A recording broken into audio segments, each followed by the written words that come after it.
Good morning. Hello, Ryan. How are you? Good. How are you this morning? Very good. Very good. Nice and early. Got my coffee. How about you? I've already drank my 2 cups. I've been up for a bit. Are we talking about Entourage today? Why do you say Entourage? It was on the screen. Oh, yeah. It's my TV screensaver flipping around. Do you want me to turn it off? Okay. No. I was just wondering, were you a fan of Entourage? I've seen everything. Yes, I loved it. I loved the show. Yeah. I did too. I Yeah. did too. We get judged pretty harshly for liking that sort of thing, though, don't we? We do? Yeah. It's sort of like a frat boy, bro kind of show. You know what I mean? It is, but the show of itself is a mockery of itself. That's the whole point. And that's what you would always say to the haters. You know what I mean? Yeah. You'd be like, oh, you just don't get it. You don't get it. It was funny. Turtle and Johnny, and yeah, I loved it. I loved it. Yeah. I liked it as well. I really did. And it has some beautiful actresses on it too, which didn't hurt. Didn't the movie have Ronda Rousey? Is that who the movie had in it? I think so. As Yeah. Turtle's love interest? Yeah. That one, that sort of like jumped the shark for me. That was very unrealistic. So how are things in Florida? Oh, very good. With the exception of not being able to use my beautiful pool and my beautiful beaches, they're there and they're still beautiful. I guess you take what you can get, you know? Nobody's breaking the quarantine rules or anything, or are they lifted yet or relaxed?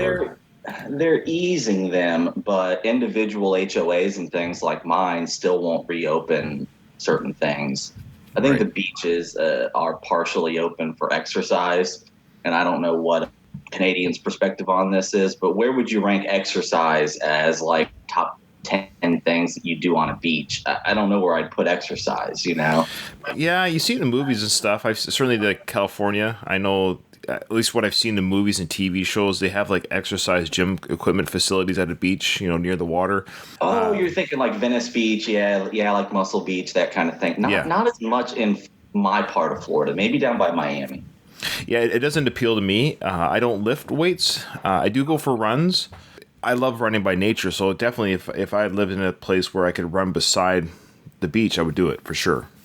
I can't remember the last time I tried to run on sand. Well, you can do it in Rocky 3. You've seen that, right? Certainly not as many times as you. No. I know. Welcome to the worst of the best podcast. You wanted the best. Well, they didn't freaking make it. So here's what you get. From Canada And Florida. Ryan and Drew.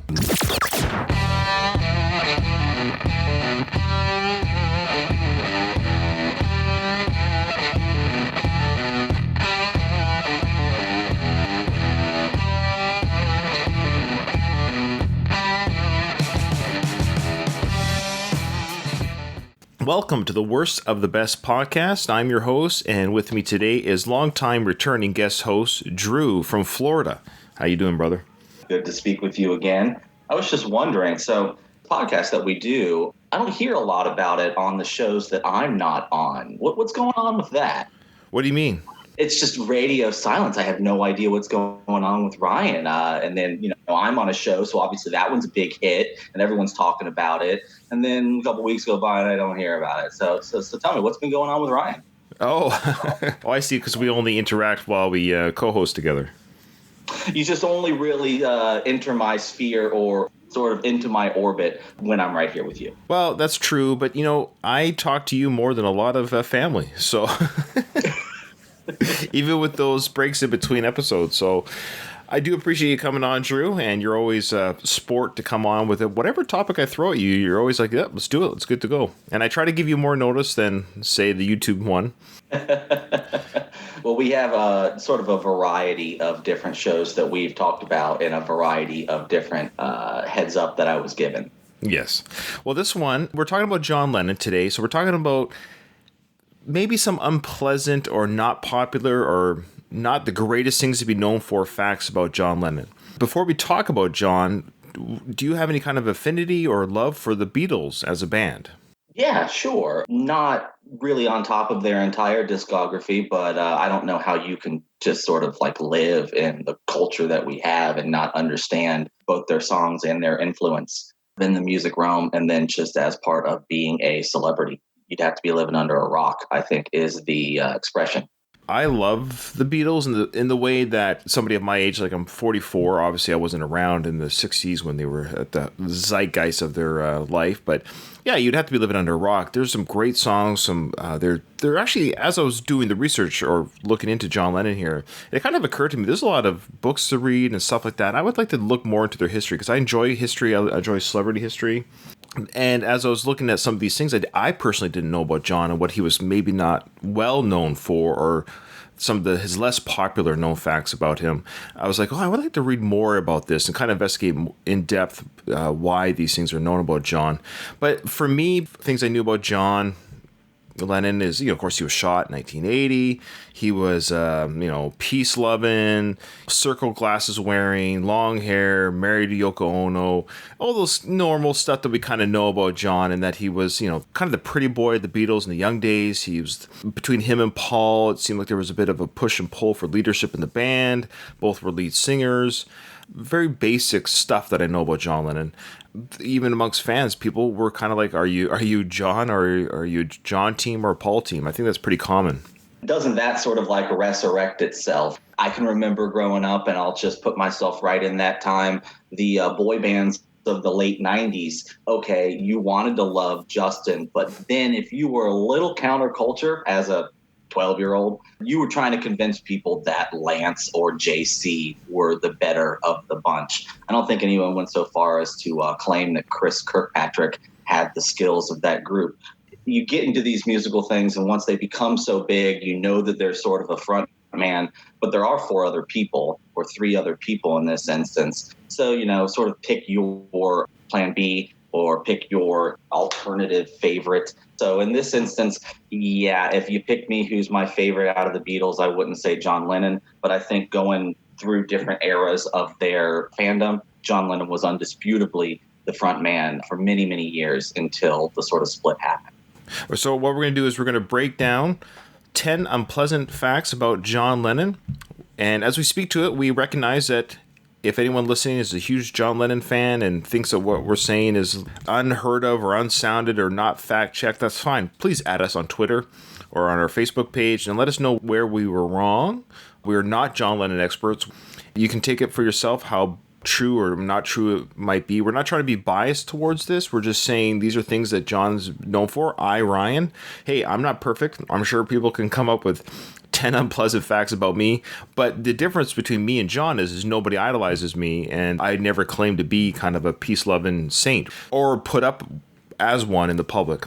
As a culture, I sometimes think we kind of like tearing our idols down, and maybe that's always been the case even from olden times, when they tore down the Colosseums and kind of shaking their fists at the Greek gods. It's human nature to kind of tear down your own idols. This isn't to find fault in somebody because we're all human, but there are some things that,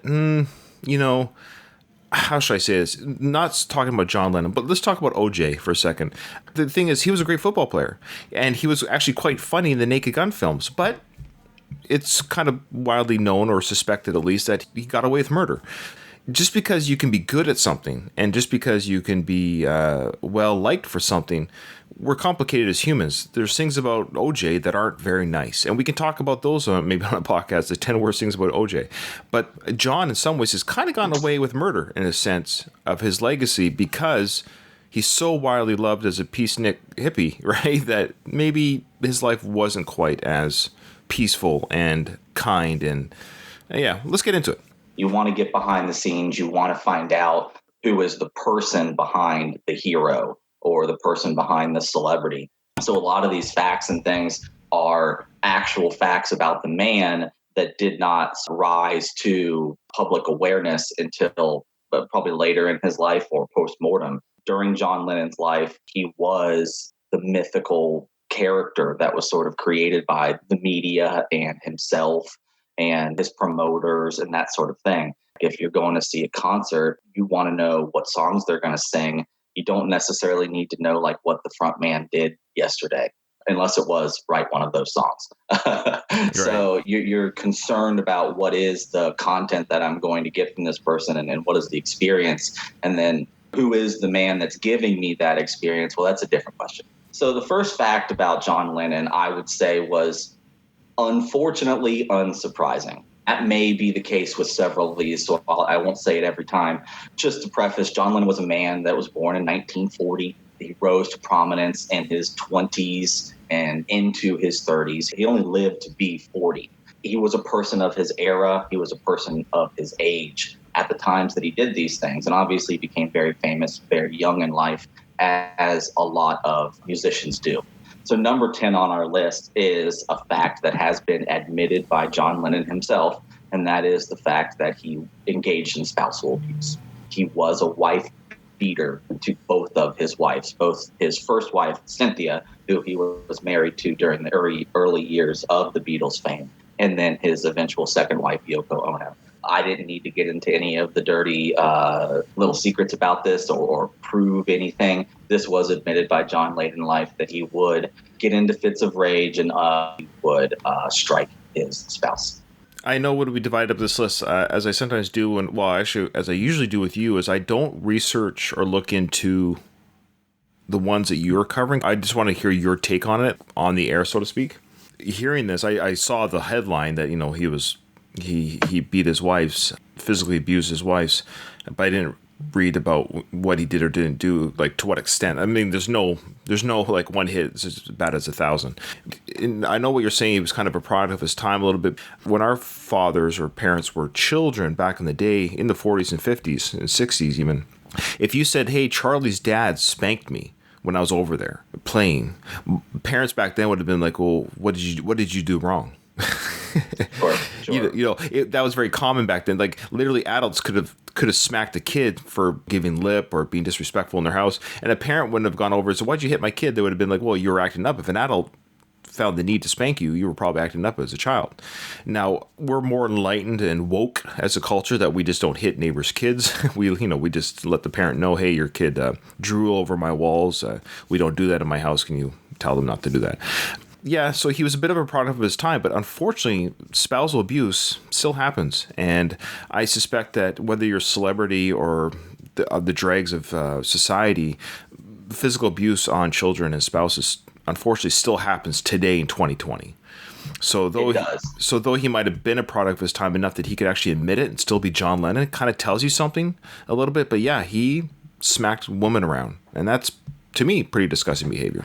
A lot of instances with celebrities that were around at this time, if you would find this out, you would be both shocked and horrified, but then you would be correct to say that they weren't the only ones doing this and engaging in this behavior. Like you said, there was a time in global culture, I suppose, since we're not speaking of a certain country in any instance here. Right. I'm from America, you're from Canada, he was from England. But still, we can admit that there was a time when force was more accepted and less frowned upon. Mm-hmm. And every year since that time, it has become less acceptable and more frowned upon, both with spouses and with children. You never hear about a man who engaged in spousal abuse that didn't lose his temper or lose his cool or go into a fit of rage. I don't understand how that makes it any better or any more explanatory. I certainly don't want to hear any stories about like, yes, I engaged in spousal abuse and I only did it when I was in a cheerful mood. Right. You hear these sorts of additional excuses like I lost my temper. Do we think it's okay to lose your temper? No, we don't think that that's cool either. This was a guy who's just did what a lot of guys did in the 60s, I suppose. Once it was exposed, he took a bigger hit for it because he was a more famous person. To kind of bleed into from number 10 to number 9, same kind of behavior, resentment, anger, whatever the reasons are. He was emotionally abusive to his son. So at the very least, I don't know if he struck his son, Julian, his son that he had with Cynthia, his first wife. This was very public as well. Here's some examples of how he was emotionally abusive to Julian. There was one time that Julian giggled, as a child will do, and Lennon shouted back, "I hate the way you effing laugh." Imagine how self-conscious you would be every day of your life after you heard that. Your father hates the way that you laugh. I don't know anyone that can control the way that they laugh. And to hear your father just smack it down like that, that's too much. That's too much. So following John Lennon's murder in 1980, Julian Lennon voiced anger and resentment towards him, saying, "I've never really wanted to know the truth about how Dad was with me. there was some very negative stuff talked about me, like when he said I'd come out of a whiskey bottle on a Saturday night, stuff like that. You think, where's the love in that? Paul McCartney and I used to hang about quite a bit, more than Dad and I did. We had a great friendship going, and there seems to be far more pictures of me and Paul playing together at the age than there are pictures of me and my dad.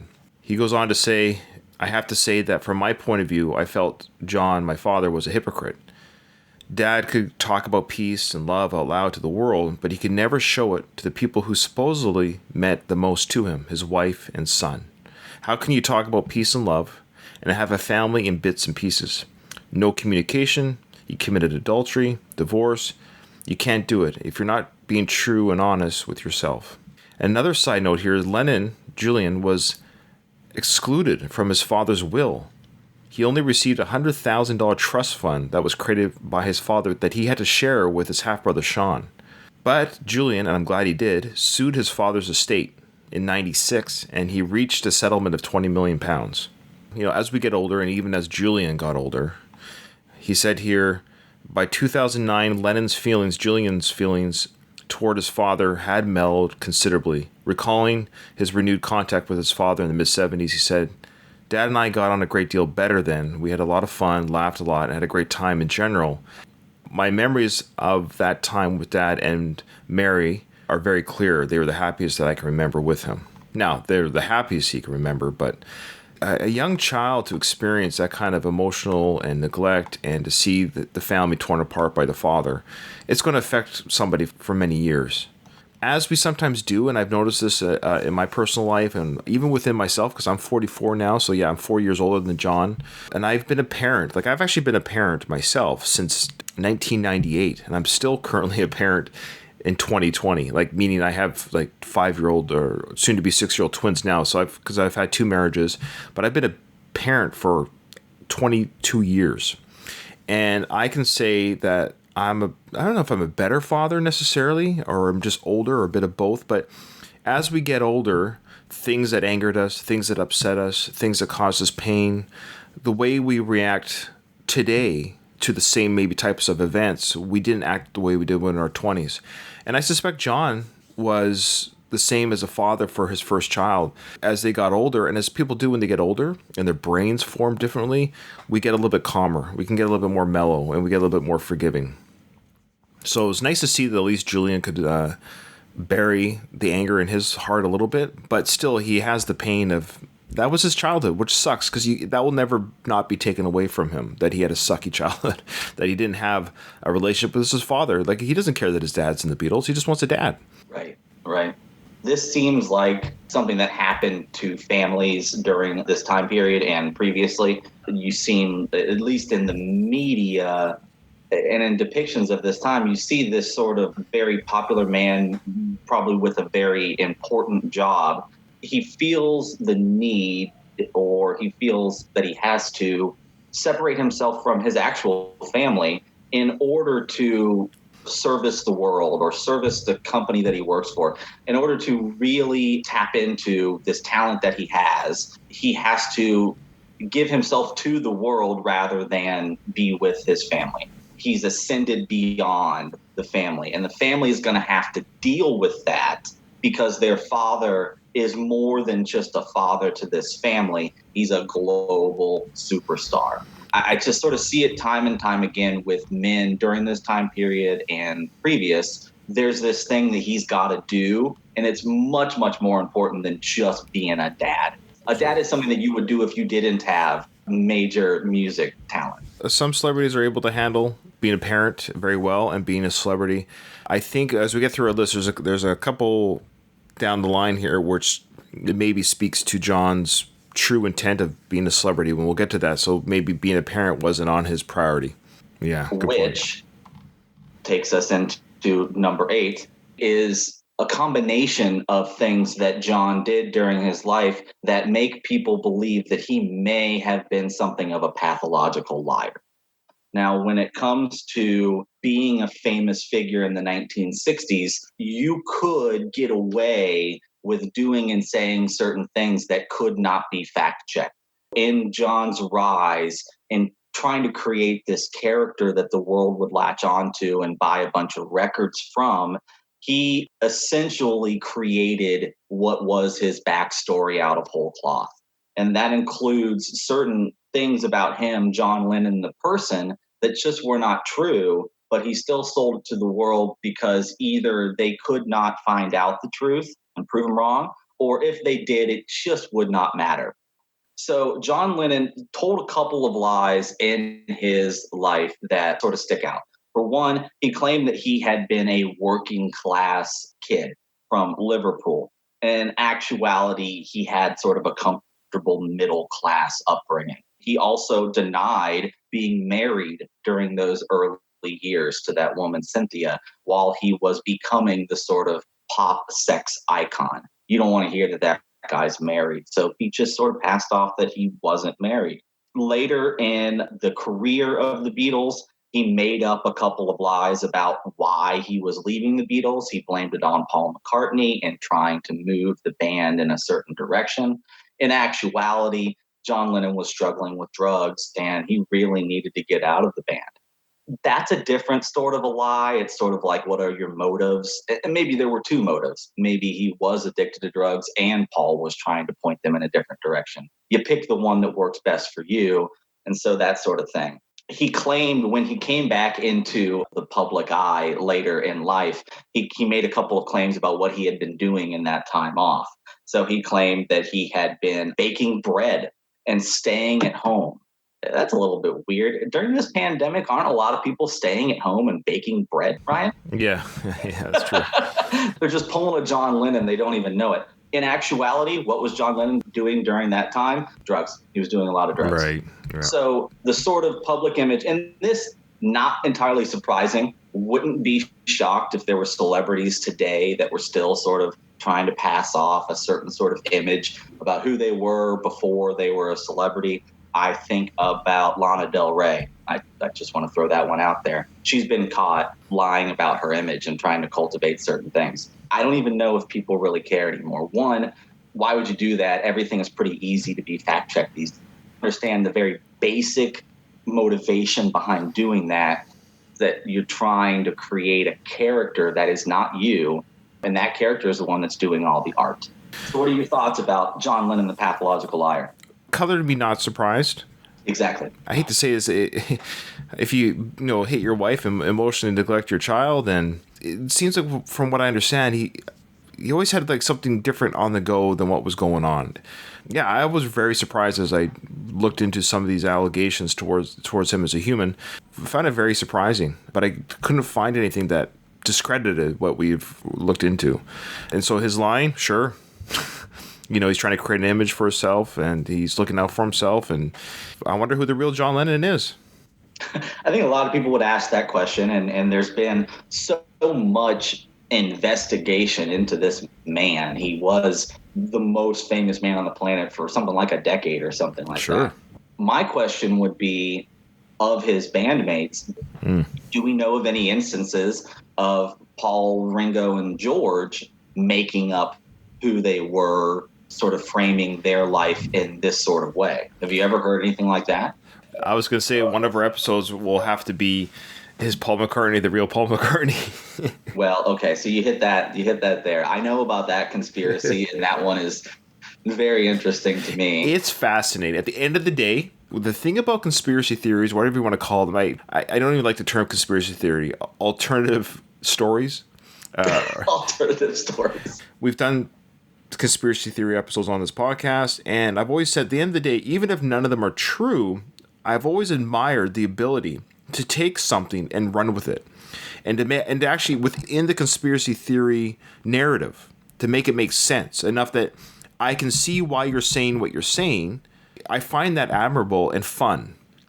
It doesn't mean I believe everything I hear. I'm just saying I find it enjoyable to look into to go down those rabbit holes. To be honest with you, the Paul McCartney one is a fascinating story. The mixture of real life clues that are there for you yourself as a human to see, like the backwards lyrics and the clues in the albums and all these other things, and the facial changes, the pictures of the one Paul versus the picture of the other Paul. It's fascinating because you can see that with your physical eyes. Now, there might be all explained in one way, but the story of how they're not explained, that go into the conspiracy theory part, is a fascinating rabbit hole.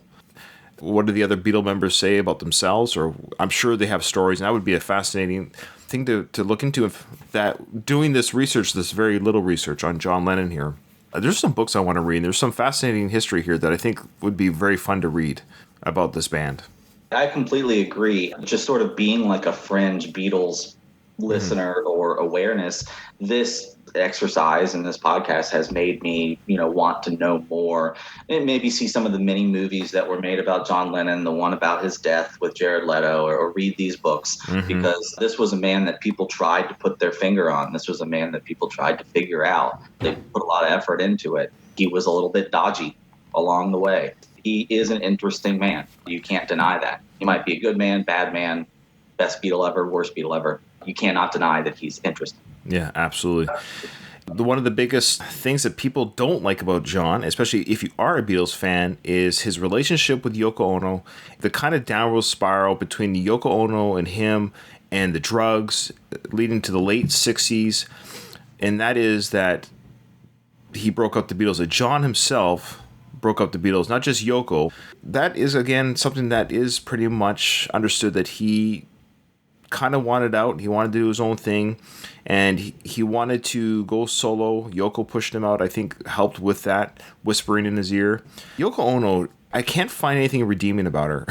I find her as a celebrity. That's all I'm saying. As a celebrity, or as a musical person, she bugs me.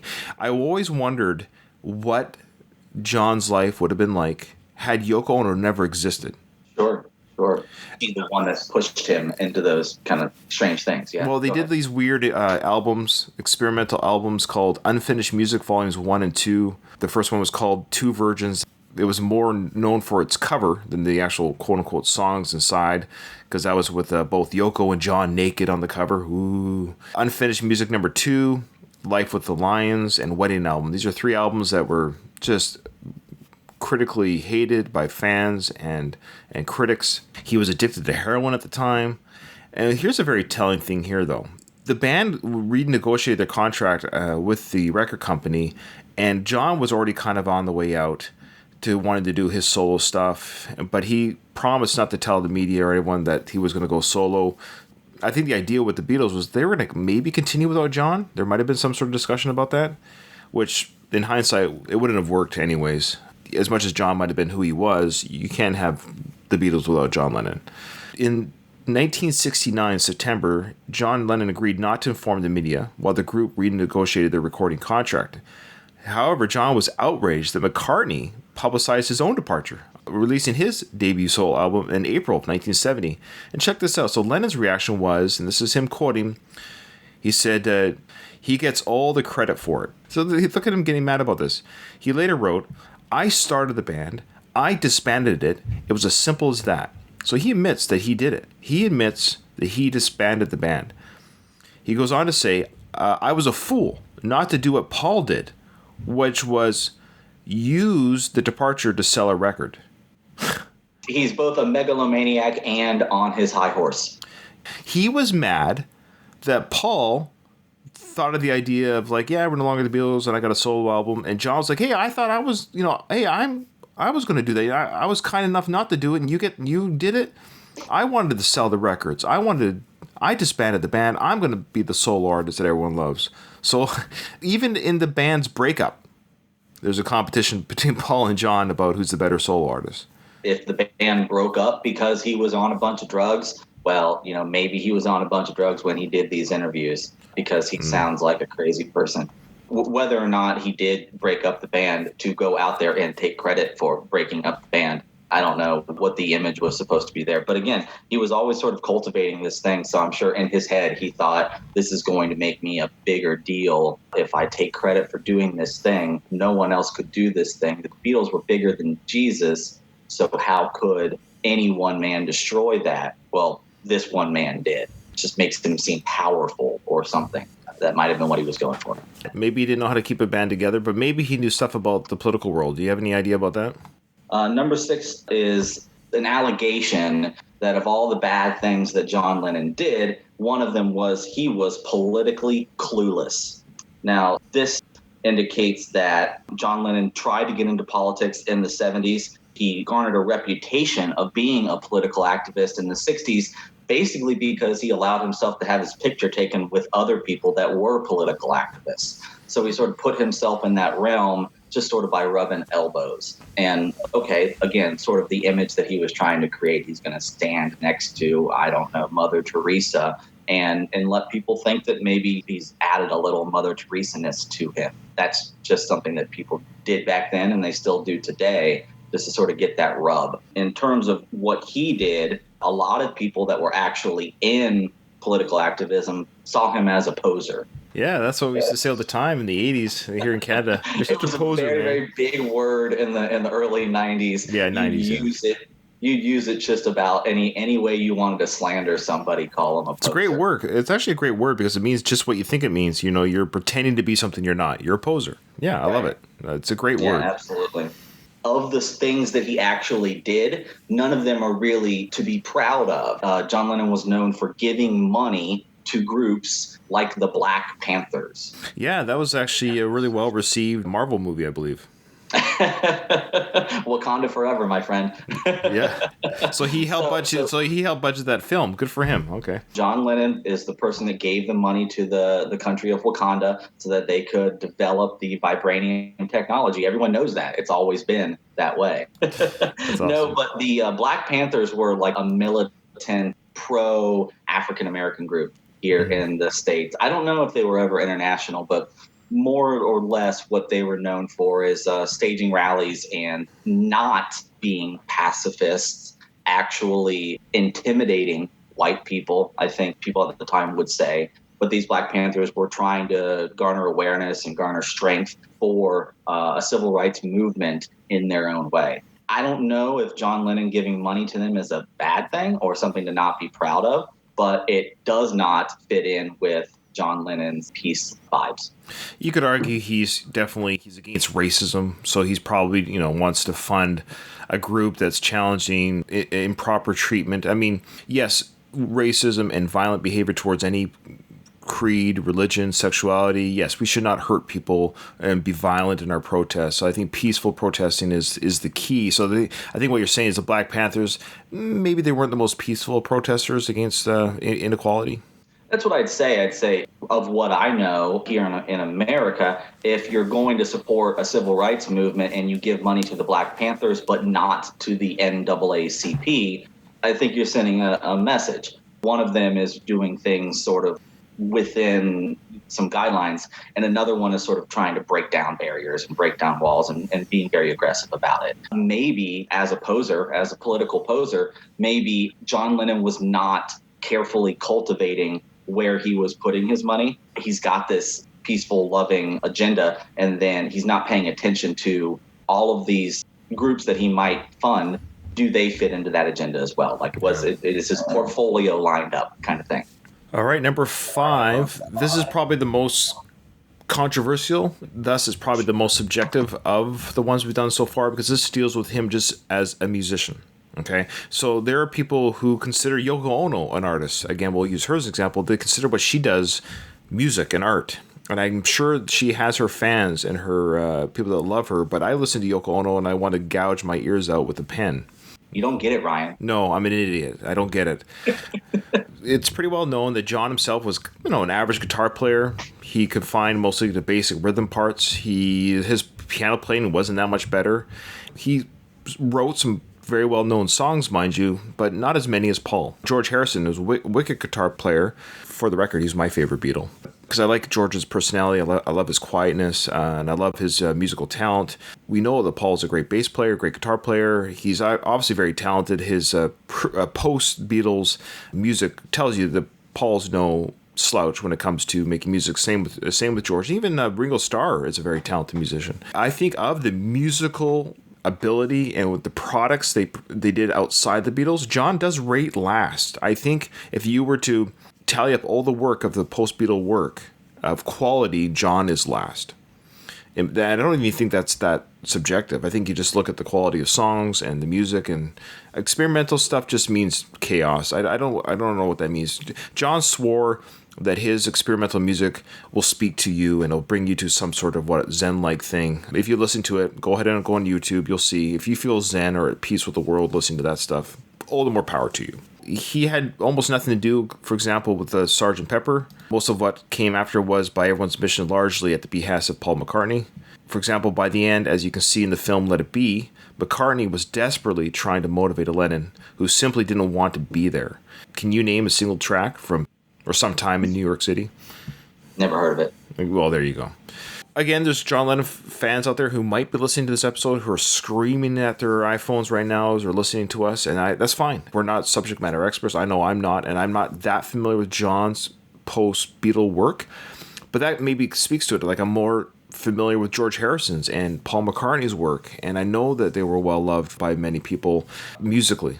I think this is a subjective one at the end of the day, that maybe everyone thinks John is the most talented, but I think objectively we could probably argue for musical ability, the ability to play an instrument and write a good song, he might rank last in the Beatles, quite frankly.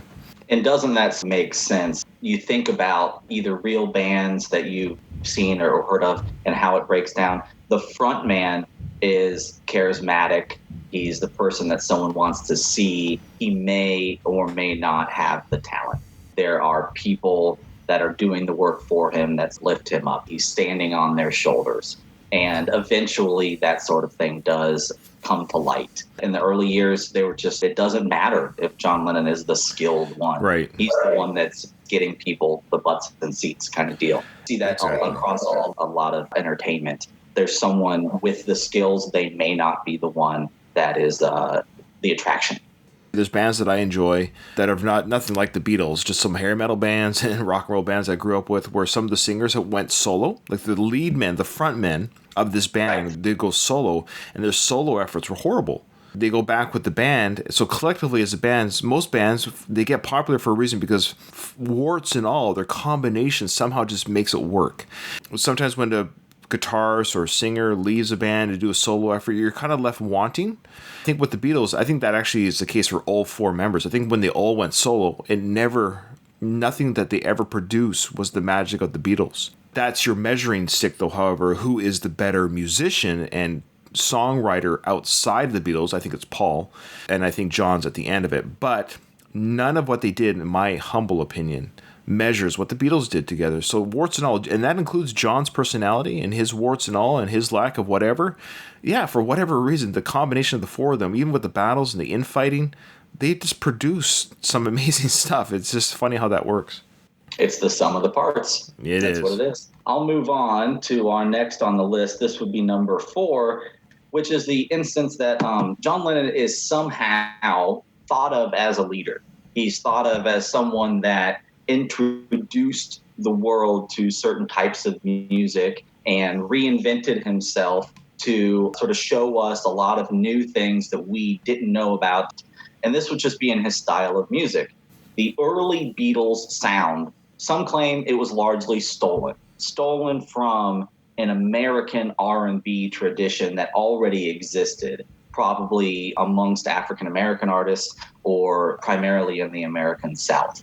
To say that John Lennon invented that would be sort of a mischaracterization. Later, when the Beatles became more well-known for a different style of music, it's pretty obvious that John Lennon was trying to channel someone like Bob Dylan, who slowed things down, made things that were maybe less radio-friendly, but had this musical inspiration, and people did like it. It wasn't the pop stuff, but it was a bluesy rock and roll music.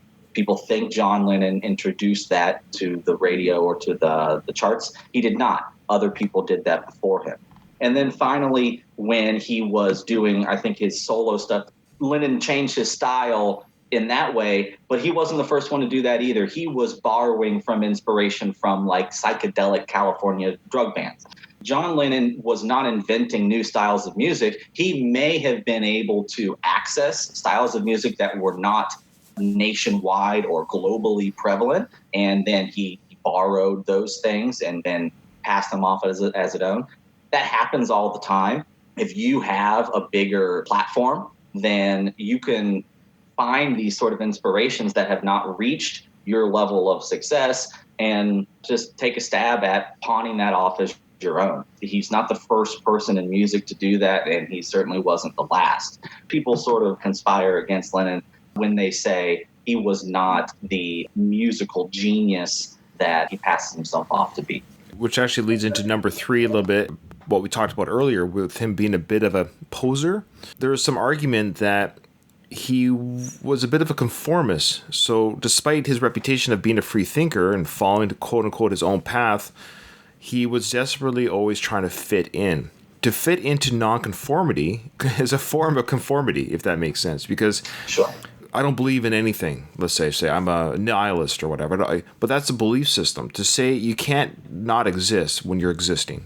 To feel like, oh, I'm a free thinker and I follow my own path and I don't conform to the government or the rules of the world, that's fine, but that still is a form of a way to be. That's still just doing that which you want to do, which is at the end of the day what we're all trying to do. However, though, there was some evidence throughout this that maybe as he was quote unquote not trying to fit in or try to be a free thinker, he found himself conforming at certain times. Like back in the day, he had that teddy boy look, or where he shows up with leather jackets and a pompadour, and then he had the cute pop look, and then he had the psychedelic hippie thing, and then he was the angry avant-garde hipster. Maybe in his search of nonconformity, he kind of still found himself ending up being something that almost like a different mask for every flavor of the day. I know people like this. You know people like this. Sure. Hipster is still a thing. The counterculture is a culture. Yeah, and exactly. so when you find people that are hipsters and, oh, I don't like things just because other people like things. I don't like things just because the man tells me to like them. Well, what do you find? That they find a party and everyone at that party is like them. It's funny. I see some of their outfits. You know what I mean? Yes. And they're expensive. They wear clothes and designer clothes. I'm not saying that I'm maybe what John wanted to be, but I don't want to say counterculture or culture, but what I'm saying is, you know, on Facebook when they show you like memories on this day, you did this on this day 6 years ago, 7 years ago, a Facebook memory will pop up on that part of your Facebook feed. There will be something from like 7 years ago or even 10 years ago, and I'm wearing the same outfit on my person right now as I'm looking at this photo. The thing is, I don't care. I don't care that I'm literally wearing the same shirt I wore 10 years ago.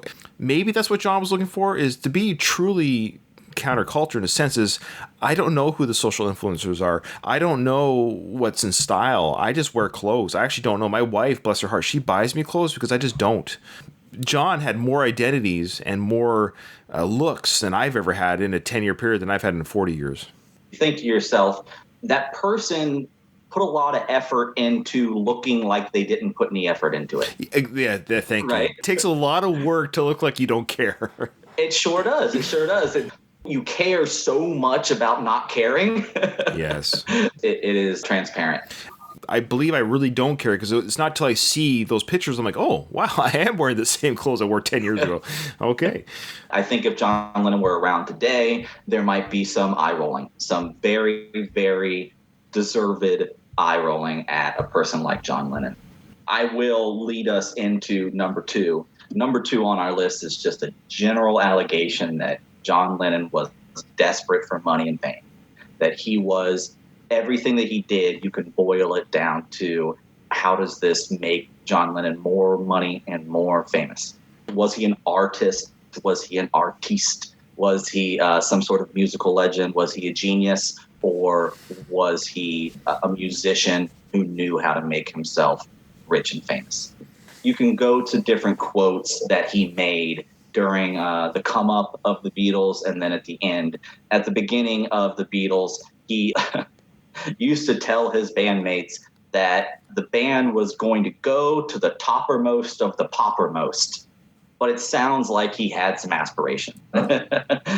I think some people would look at what he was doing with Yoko as publicity stunts and promotional antics. releasing music that no one likes and doing the things that he did later in life before he was killed at the age of 40. You can look at those things and just say, this wasn't art, this wasn't genius, this was stunts and gimmicks that would keep him in the limelight, because it's tough for anyone to stay in the limelight for 2 decades like he did. He did the things that he had to do for attention to keep himself talked about.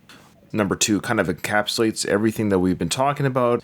How much of it is truly John trying to be something he's not, as much as how will this sell tickets?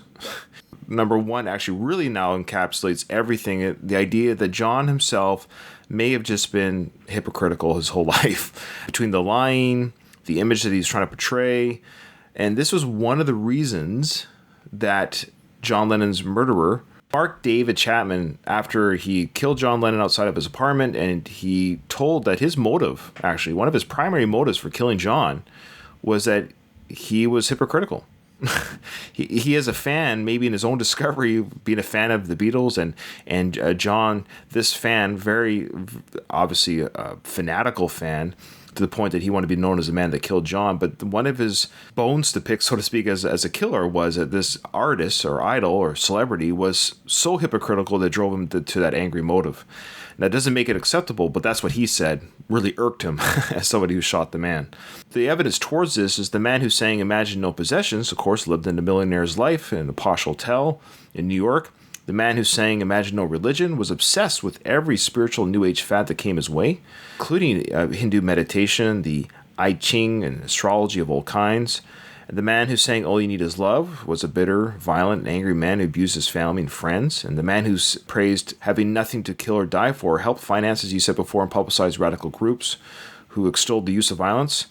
A lot of this, from what we can glean from what he said or sang about, didn't necessarily, but in a very very strict contrast to the way he lived. Saying that someone's hypocritical, it's a tough thing to provide evidence for, because I know I've said it with my children. It's like I teach my kids stuff, I'll say that your father has made mistakes and I've done things that I'm not proud of, but I still have to teach you what I think is the moral compass that you need to live by. Now, does that make me a hypocrite? I don't know. It makes me human. There's a difference between saying, hey, try to be a better person today, or try to be calmer today, or try to be more loving today. And if someone says, well, Ryan, yesterday you lost your temper, you're a hypocrite. Well, I don't think that's hypocritical. I think that's just you trying to be a better person. Now, you could argue maybe John was struggling with himself. Maybe he recognized, yes, that he was living in a millionaire's life and he was just trying to imagine no possessions but couldn't do it. Maybe he wanted to imagine no religion but it was unable to do it. Imagined, that he did spout that all you need is love, and maybe he believed that, but he was incapable of doing it. That's my argument against this, is that this was maybe somebody who was just struggling to find his own identity. Maybe this was somebody that he wanted to be, but recognized that he was incapable of being this person. That's certainly a favorable take for Mr. Lennon, would be to say that these things that he would say or sing, that stuff's aspirational. Right. That stuff is pie in the sky. If every artist was held accountable for all of their songs, and does this song match up with how you actually live your life, there would be no music. There would just be no music, because you've got a band on their 4th album. They've experienced some success. You know that they're all doing great. How on earth could they ever sing a sad song, right? How on earth could they ever claim to be the band that they were on album 1? We as fans have made this band more successful and happier and richer and better in their lives. And then we complain that they changed. We made them successful, and success changed them. We blame them for what we did to them. No artist could hold up to this scrutiny.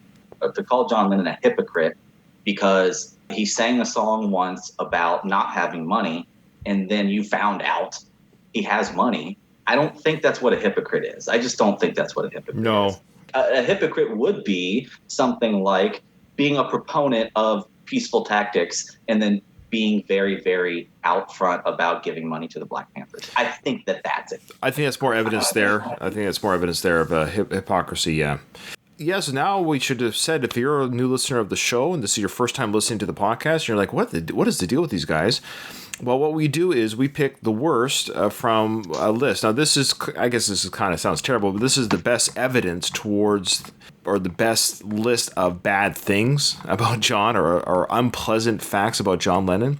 And our job is what we feel independently of each other. I don't know your pick. You don't know mine. We're going to pick that which we think is the worst quality that maybe John had, or maybe we wouldn't want to have ourselves. So even if you just want to take it off of John and say, fine, let's just pretend all this is unfounded stuff about John as a person, this is how I'm going to do it. What's something about me that I would not, none of these things I would want to be, but I'll say, for example, I don't really care that he broke up the Beatles. You know what I mean? Like, as a person, like, if I broke up a band, I don't think that's a moral crime against humanity to have artistic differences. And lastly, the hypocrite one for me, that's a tough one to kind of prove or disprove, because we as humans, we try, I think most people try for the most part to not be bad people, but we just make mistakes, we fall short. I think at the end of the day, we will say the right thing, that we want to do the right thing, but we might fall short of what we expect of ourselves or other people. But I do have a pick. I do have a quality that I, Ryan, wouldn't want to have that John seemed to have, if that's the way to say it. Do you want to run down the 10 real quick? Oh, yeah, please, go ahead. Now, like we've talked about during the discussion, a lot of these sort of bleed into each other. A lot of these sort of lend themselves to each other. I think that as we went through the list, they built upon each other, eventually became sort of more general or broad. Number 10 on our list is that John Lennon, that he beat both of his wives. He engaged in spousal abuse. Number 9 on our list, that he emotionally abused his son by abandoning him, sort of disowning him, cutting him out of the will. That's just the way that John Lennon treated his son, Julian, is number 9 on our list. Number 8 is the fact that John made up a lot of things about his personal past that made a lot of people think that he may be a pathological liar, at least when it comes to cultivating his image of who he is as a person. Number 7 is the allegation that John Lennon actually is the one that broke up the Beatles. Number 6 is the item that says that he was politically clueless and that he wanted to engage in political activities, but he didn't really have brain for it, and he was sort of out of his element in the political realm. Number 5 is the allegation that John Lennon was actually talentless, that he did not bring any actual skills or intelligence to the Beatles, that he just sort of rode that wave while the other members did the real work and the real art. Number 4 is the indication that John Lennon was not the leader that people think he is. He was not the genius that invented different forms of music that America and the world came to love, but he actually borrowed those things from other pre-existing bands, just sort of stole their music. Number 3 is the fact that John Lennon may have just been a mindless conformist, that he was a bit of a poser, that he did not invent a counterculture like some people think. In fact, he just sort of fit in. Number 2 is indication that John Lennon may have been just simply desperate for money and fame, that everything he did was sort of cultivated to, gain attention and gain money for him. And then number 1 is, was John Lennon actually a hypocrite based off of the lyrics in his songs or the things that he did and how he actually lived his life versus how he portrayed himself? Out of those 10, which is your pick? I had to start with number 10, physically assaulting my wife. Yeah. The one I was torn between was being emotionally abusive to my child. I hate that I would have to choose between the two, but can't be physically abusive without the emotional as well. There's obviously emotional abuse behind the physical. No one's smiling and kissing their wife as they're punching them. So there has to be anger. And if they did, that would be emotional. That'd be very confusing. Yeah, I'm trying to think of the way to say it where the day is going by normally. Yeah, there's just no way you can't physically assault someone without an emotional response. Yeah. At the end of the day, the one I find the most disturbing, I actually didn't know. I didn't know until this list. The one that I knew about the Beatles, of course. I knew about his talent, his abilities as an artist. I knew that he was kind of a bit of a the Imagine song always kind of bugged me. I always kind of knew about some of his juxtaposition between his image and what he did. But I admit, I don't think I ever knew about his spousal abuse. And the fact that he admitted it too, I don't care about any of the excuses or anything. He should have known better. And somebody should have told him better. This one disturbed me the most. Absolutely disturbed me the most. And he did it to 2 different women. That's right. And you can only say it was a different time so many times. Yeah. That doesn't answer all the questions or sweep everything under the rug. The 60s being a half century ago. Wow. But a lot of things have changed, and then this is one of them. So I think that in terms of egregious and just does not fit, you can look at the other 7 things on this list and go, yeah, people still do that today. People still do that today. People are disingenuous about their lives today. They cultivate images today. They change their styles and things like that. They are not true to any sort of thing. This is just part of being a pop star. And maybe this is an indication that like John Lennon was one of the first modern pop stars, is that he did all of these things that people do today. This list and everything on it makes me think John Lennon was the first premier TV troubled leading man. You think about the Tony Sopranos, the Walter Whites, the people that are on our televisions for the past 20 years, these complicated leading men that do these crazy, but they're so charismatic and you're drawn to them, but they do these horrible things. I feel like these stories that I'm hearing of John Lennon are like he was Don Draper. And that's what really brings me back to that show Mad Men is set in this era. And Don Draper did almost all of these things except beat his wife. Moving on to my pick, I struggled as well between emotional abuse and physical abuse. And I fell on the other side of the line. I know that I made the argument for why men left their families, abandoned families, why there were not present fathers, you know, what might have gone into their mindset about why they did what they did, the cognitive dissonance that had to happen in these men to just lead their lives as if they did not have families, as if they, how can you twist your brain to just go on tour and forget that there's a child at home, a child that relies on you for something, money, support, emotional attachment. So number 9 on our list is really, really tough for me. I don't know if I've spoken about this before, but I've done some work in probate, which is wills and trusts. John Lennon cut his actual full-blood son out of his will. Absolutely incredible. I've seen it done, and every time you see it done, you just, what could have happened for this relationship between a father and a child to sour so badly? What could the child have done to get cut out of a will? And you see these, and it's actually written in a will. It's so cold and calculated. It's, I want to make no bones about this. This child is my child, and they get nothing. And I put this in writing, and I sign my name to it.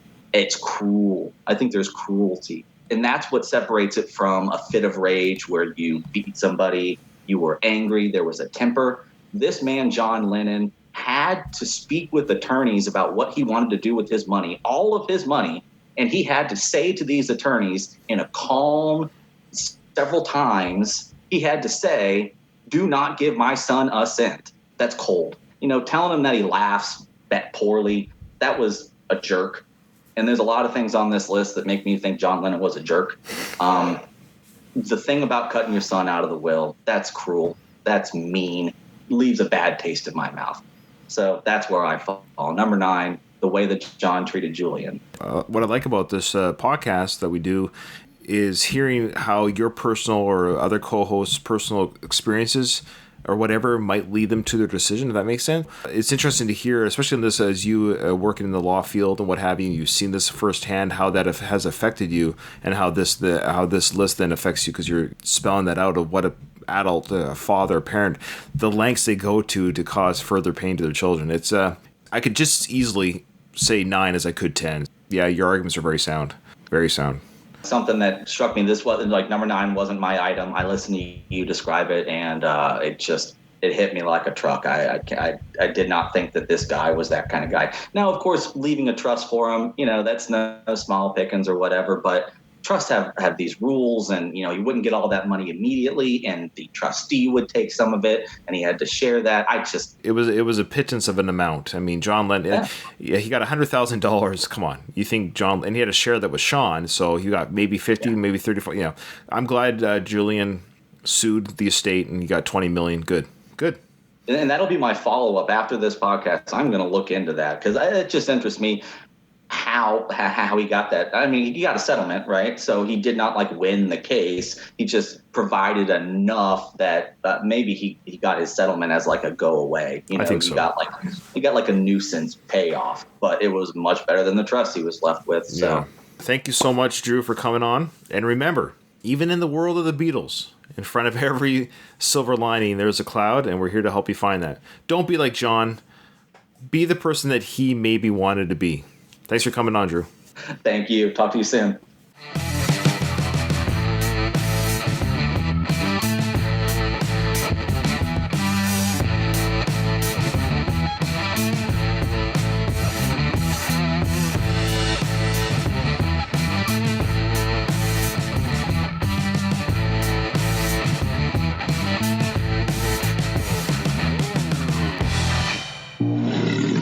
Gamma Gator Productions.